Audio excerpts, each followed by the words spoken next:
So, apologies for the heavy cold, which is why I'm sort of sipping tea and not, getting up and leaping around. But the good thing about wellbeing studies is people expect you to be a bit of a hippie, so this kind of thing is allowed, I think. I think relational wellbeing is one of the most challenging aspects of wellbeing. It's something we'll look at today. It's certainly something that everyone from the WED group would freely admit that we never really got a handle on. We investigated it through qualitative methods, but it was very difficult to find any kind of reliable measure. But as Richard Ryan was explaining, relatedness is obviously a central psychological need and very much connected to all the other needs. So I think the problems presented by relational wellbeing apply across the board to anthropologists, political sciences, economists, but they would all recognise its importance. So today I'm going to talk about some of the qualitative and quantitative methods used to explore this, and I'm going to focus particularly on relative poverty and aspirations. And I'm also going to talk at the end a little bit about the work that I'm engaged in currently, which I would really welcome some critical input on. So obviously we have a global context of visible inequalities, and this was the theme of the last Development Studies Association conference, framed very much in terms of our relationship to those others, and the kind of values that we employ and how that affects people in the developing world. One of these stylised facts is, of course, that 72% of the poor now live in middle-income countries. And you have paradoxes such as India, where 500,000 poor people are living, but they also have their own aid and space programmes. I'm sure none of this is unfamiliar to you. Similarly, you have rising youth unemployment, and this is obviously not confined to developing countries. I was quite struck to see that during the economic crisis, youth unemployment in Spain has risen from 18% to more than 50%. And this very much affects the kind of aspirations that people have and how they see their future lives. There's a growing phenomenon of what are labelled NEETs, or I think niñas, in Mexico, which are essentially young people who their trajectories have stalled if you look at trajectories in terms of formal education, training, salaried employment.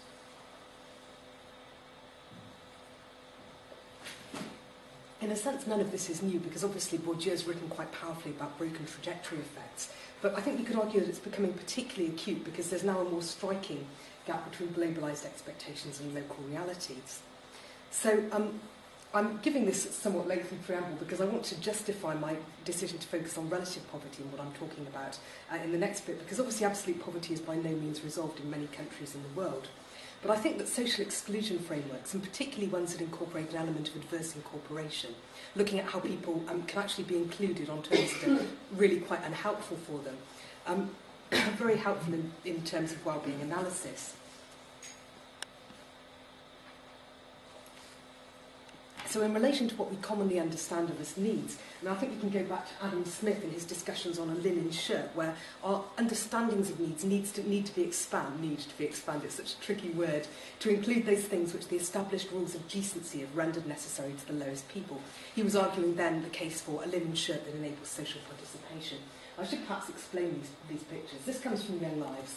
It's a picture of a group of school children in Addis Ababa just taking some water before they go into class. This comes from the WED work in Thailand, and it's some young children working on fishing nets.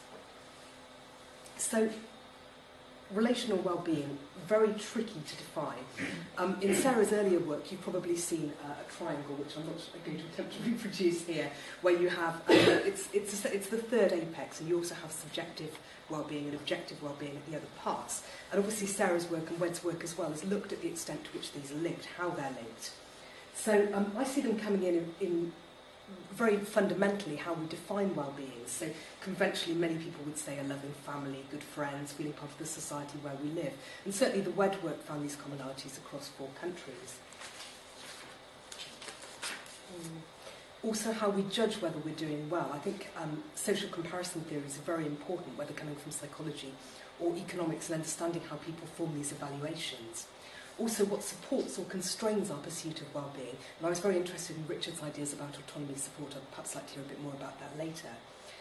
So I think fundamentally it's the relationships that we're embedded in. And of course, they also have an effect on aspirations, as I'm going to discuss a bit later. And then an emerging area of interest is the characteristics that are shared by people who are able to navigate towards well-being, even from an unpromising starting point.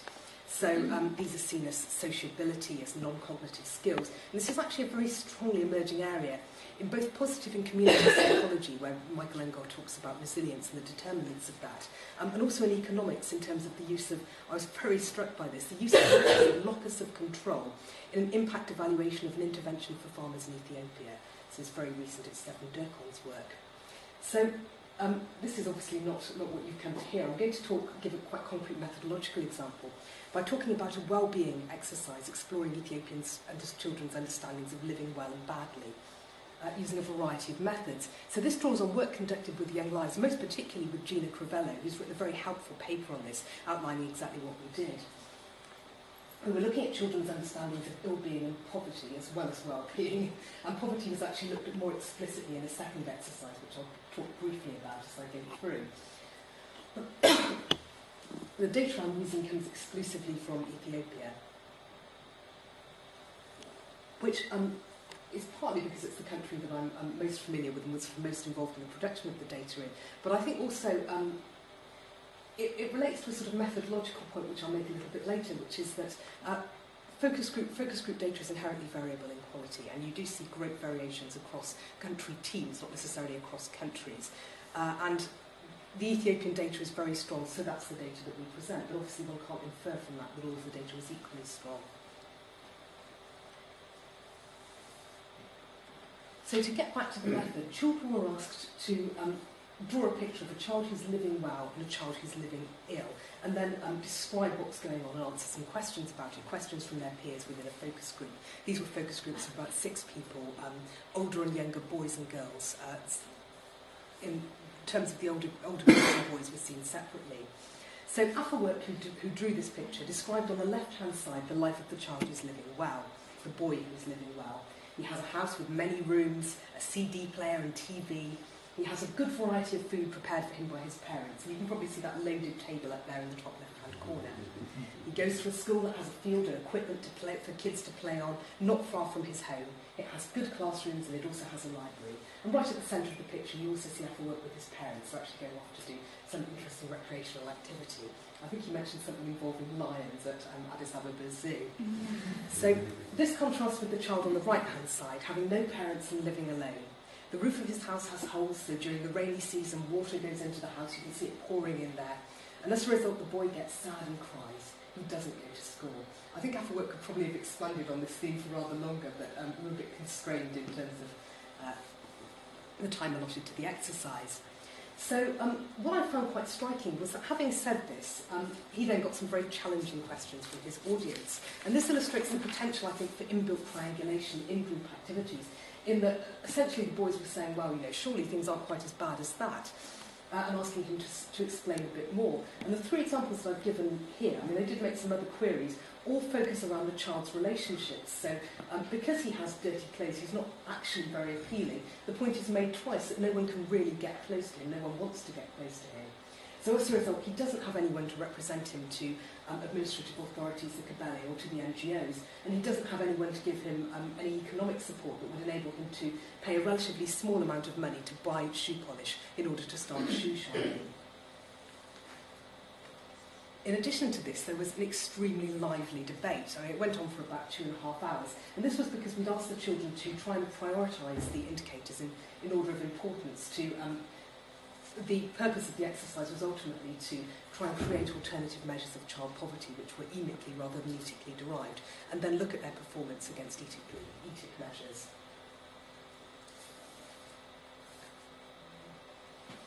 So, from memory, the list of indicators we ended up with from the Ethiopian sample were appearance, clothing, education, food and housing.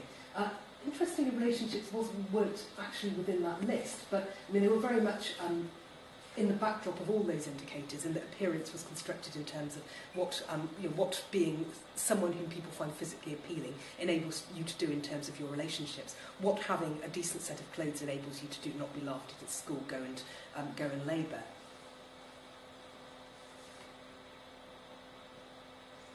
So I think this extract shows that children are very sensitive to material inequalities, as you would expect, and they perceive clear differences in opportunities for participation. I'm not necessarily going to read this out, but you can see that there are a number of activities that the children feel that poor children, not themselves, but these other poor children, are not actually able to engage in. And this affects the way that they're perceived by the community. These children are boys in a focus group in rural Amhara, older boys, were giving a number of reasons why as a poor child you might feel somewhat marginalised, somewhat discriminated against.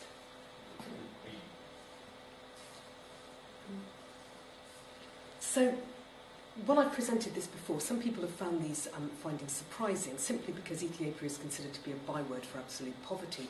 And there's also perhaps a perception that children's understandings of inequalities of social structure are not quite as subtle as they in fact are.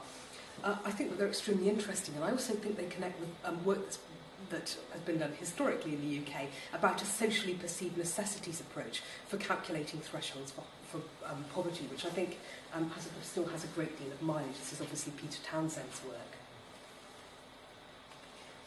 So, some methodological reflections.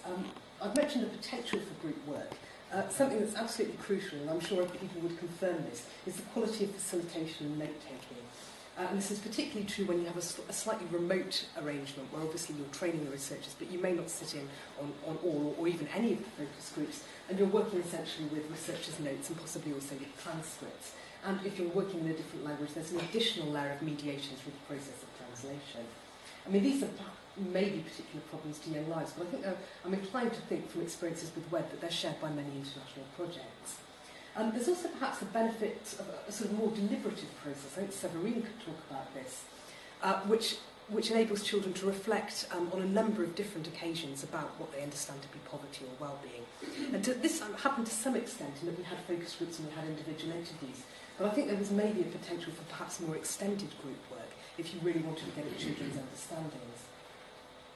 And of course other forms of engagement such as observation, because clearly not everything is articulable, and if you ask people what you need to live well, they're not going to say air, but obviously that's quite being able to respire is quite fundamental.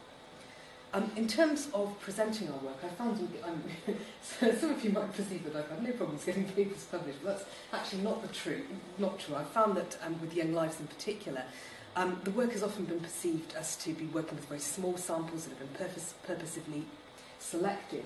In terms of the credibility of the data, for the qualitative data, it's obviously not available to external people for analysis, because, well, not obviously, but it is quite a lengthy process bringing data up to an archival standard. And as a result, there are often concerns about replicability, which don't apply to analyses done with the quantitative data, which is available. Some people really like the stuff, and they say, oh, it's great that you're doing participatory methods. Well, really, that's not what we're doing. We're doing group activities, and I hope that people enjoy the experience of participation. I believe that they do. But the children, the children can subvert our agenda, but they can't set it. We have a clear research agenda, so it's not participatory. And then, of course, the final question is, well, do they say anything new? Do they say anything new in an over-researched context such as Ethiopia, when there have been numerous participatory poverty assessments, the Voices of the Poor study, the Moving Out of Poverty study by Narayan et al.? It's quite difficult to defend the originality of your work beyond the fact that it's done with children. So I'm now going to move on to talk about aspirations in Thailand, which is obviously another way in which inequality can impact on well-being. The gap between people's aspirations often stimulated by the global media and their ability to achieve these. So we've talked about the high level of youth unemployment. A different way of looking at this might be where, not the Arab Spring narrative, but where frustration is leading not to revolt, but to adaptation. So this is what the economist Ray calls aspiration failure, where people no longer strive for what they can't attain. And it's seen now as a key factor in the transfer of poverty across generations. And this is very much an economist's narrative. So authors such as Apadurai, Ray and Ghosh have suggested that aspirations are now the key development problem. That's something that we need to address.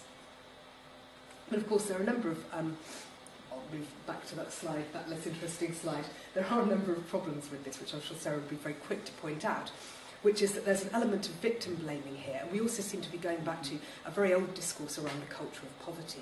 If only poor people could aspire more constructively, all would be well. And David Clark has also challenged the idea of downward adaptation, that people become used to their circumstances, because this seems to imply that poor people lose their capacity to think critically. He suggests that there's a lot of empirical evidence for the hedonic treadmill, where people get used to having a lot, but there is not much evidence that people get used to having a little. And I think this is supported also by psychological studies, which show that some experiences, particularly relating to people's relationships, such as the loss of a child or a partner, are never actually adapted to. So I'm going to talk now about the Thailand measure of weighted goal attainment, which was developed during my time at WED. It was actually developed across 4 countries. I'm just presenting the data from a single country. I think it's possibly simpler. So in some initial exploratory research which combined interviews, focus groups and the administration of the person-generated index, I'm happy to talk more about that later, we generated a wealth of data, and obviously there was also quite a large body of qualitative research from these countries and the knowledge and experience of the researchers in those countries combined with a preliminary literature review, which gave some structure to how we eventually developed the measure. So in the exploratory research, we were looking at what people valued and what gives quality to people's lives through a range of different fairly open-ended questions. And of course, the findings are very much as you would expect, although religion came out quite strongly, particularly in Thailand, Ethiopia and Bangladesh. That might be a very common aspiration in Thailand, wanting to own your own auto rickshaw so that you can transport people and goods from town to town. So we move then to a definition of quality of life as the outcome of achieving people's goals and perceived resources. This is very much influenced by the Hoopold definition. People who know that could probably see resonances here.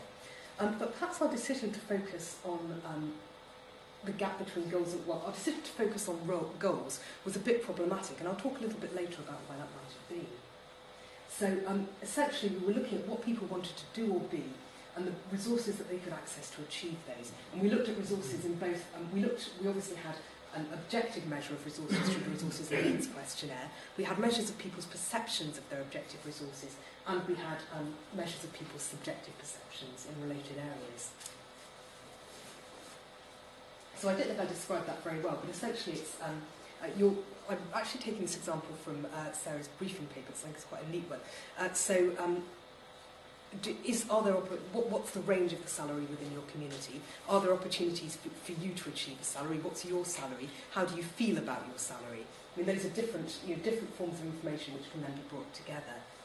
So the WED-COL contained the positive and negative affect scale, deeply problematic, as I'll go on to discuss, a measure of necessary goals, a measure of satisfaction with these goals, and also the satisfaction with life scale. With support from Alison Woodcock of Royal Holloway, we developed a weighted goal attainment scale with the intention of answering the question of how satisfied people were with the things that they actually valued. So we were, I'm afraid, operating with the valency theory here, which is that things that people say that they value will be more important in determining their well-being. And I don't think we've really done an empirical test of that. We ended up with a 3-factor structure in Thailand, obviously different structures in the different countries. And this is quite a nice example. It's what we call a jagged teeth graph, where across the bottom, almost illegibly, we have the different goals that were looked at in Thailand. And they're in the rank order of necessity, with health being obviously the most important, and fashion accessories reassuringly being the least important. I'm not even sure how that made it into the questionnaire. But you can see that whilst there's some people's health is not perhaps as bad as one might expect, they seem to be doing, they seem relatively food secure, you can see some quite big gaps in key areas such as children's behaviour and the education of children. So I could embark on a sort of very compelling narrative about that, but actually there's a bit of a flaw here, and I'll come to that when I talk about the methodological reflections. But we did, in terms of presenting to policymakers, we thought this was actually quite an intuitive way of showing the extent to which things that people explicitly say they value are actually being supplied. So we analysed this by socioeconomic status, comparing respondents in the top and bottom quintiles of our income distribution. We found interestingly that, well, not surprisingly, that negative affect was quite high among poor respondents, but also that poor respondents reported high satisfaction with life. We were a little concerned that this might be evidence of adaptation, but interestingly there weren't any significant differences in either the number or the types of goals that people considered important. And this suggests a kind of societal consensus, which might be particularly strong in Thailand. Certainly that was the opinion of the Thai researchers. But Obviously, people reported lower attainment, and particularly for attainment of material goods. Nuclear farming is a bit of an artefact, as I'll come back to. Excuse me. I promise I won't start applying Vicks Vapor Rev in a minute. This is as far as I'll go with the cold-related. So what was very encouraging was that there weren't significant differences for the attainment of community and social resources, which suggests that there was a fairly high level of social inclusion and that people felt they could draw on local social networks. Certainly in Thailand it would be quite unusual for people to say that they couldn't do that, and there is a strong discourse around community-driven development which might have shaped people's responses. So methodological reflections, I am coming towards the end, I promise. As Sarah will remember, it was a real struggle working with a common structure across 4 countries. So we ended up with something that, we had country-specific items, but we ended up with something that was in some respects not specific enough to get at very interesting differences, and in other respects a bit too specific. We used some internationally validated measures. The satisfaction with life scale we used very successfully. The positive affect and negative affect scale was something of a struggle to translate it. We found that people would do a translation, we would then go and pilot it. People were somewhat confused by the language. We would go back to the translator, and the translator would say, well, look, here in the dictionary it clearly says that vitality or whatever it is such and such. And we would explain that we didn't necessarily want people to have to get their dictionaries out in order to understand what we were asking them. There were also some missing concepts, and the Ethiopian team did a very interesting sub-study which identified, I think, about 8 emotional constructs that were really quite specific to Ethiopia, and many of which were extremely interesting. I certainly can't remember them all, but I seem to remember there was one which they said was quite distinct from envy, which was depression at the sight of someone whom you like doing well. And they have a word for it, which is excellent. So we also found very different factor structures for the planets. So self-esteem in Bangladesh and Thailand was not considered positive. It mapped consistently to the negative effect structure. So I think a problem that applies to many international projects, and we certainly found it here, is that having produced these measures, we then wanted to psychometrically validate them. Well, this requires a very specific skill set. So in some countries we had the psychometric validation very much separated from the data collection. And even though we were going back to the senior researchers in the country, we weren't really able to talk to the people who'd actually collected the data and gather their insights. In some countries, in Ethiopia, they had a slightly better feedback process than in other countries. But this is not an uncommon problem. You very frequently see it in econometric analyses where some super bright PhD student will be analysing a data set without ever having been to the country or read any literature about it, and perhaps coming to some quite interesting conclusions. So part of our measure, and this was a strong values commitment on our part, was that it would be weighted, so it would only measure what people considered important.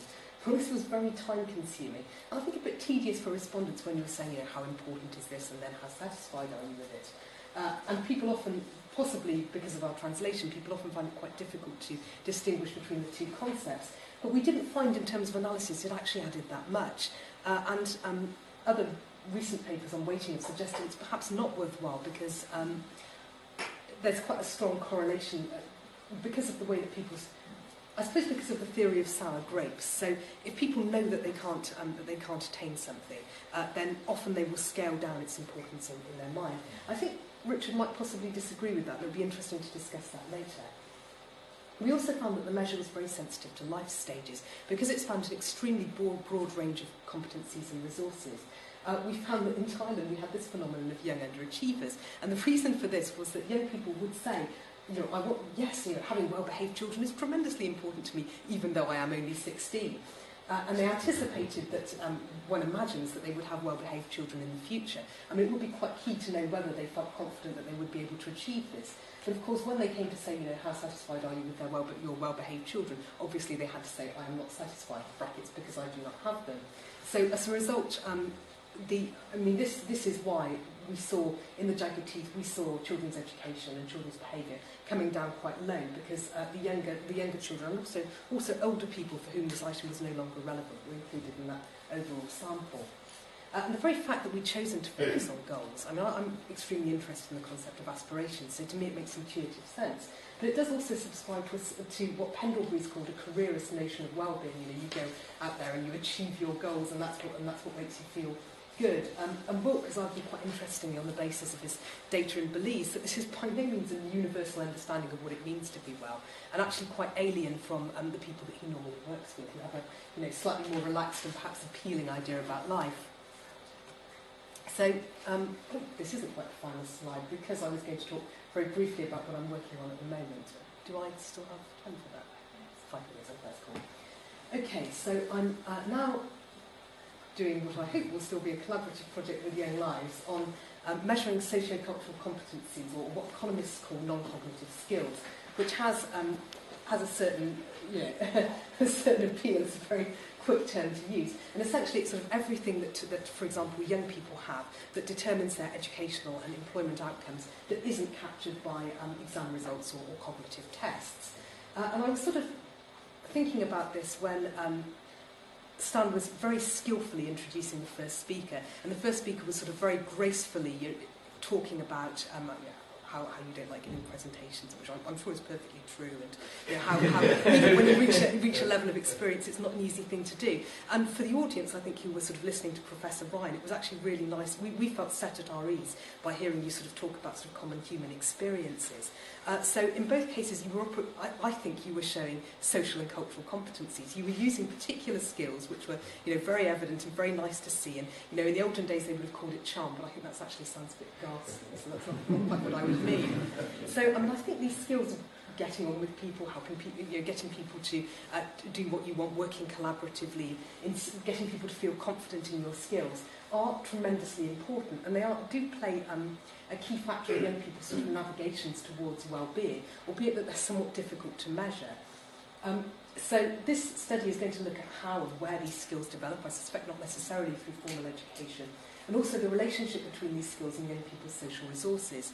So within development studies, there are some interesting empirical examples. De Weert's used a longitudinal study in Kagera, Tanzania, to look at people's social mobility. And it seems that a key factor is, for young people, is being able to get an apprenticeship, which it doesn't matter what kind of background you come from, but having these intangible skills enable you to get an apprenticeship, to get people to support you, to start small businesses and therefore to progress. Nitya Rai's talked about tribal domestic workers in Delhi, the ability to get on with your employers, the capability to use a mobile phone to present yourself as from the modern world, and also some quite helpful stereotypes around the docility of people from tribal backgrounds make a strong contribution to the success in their workplace.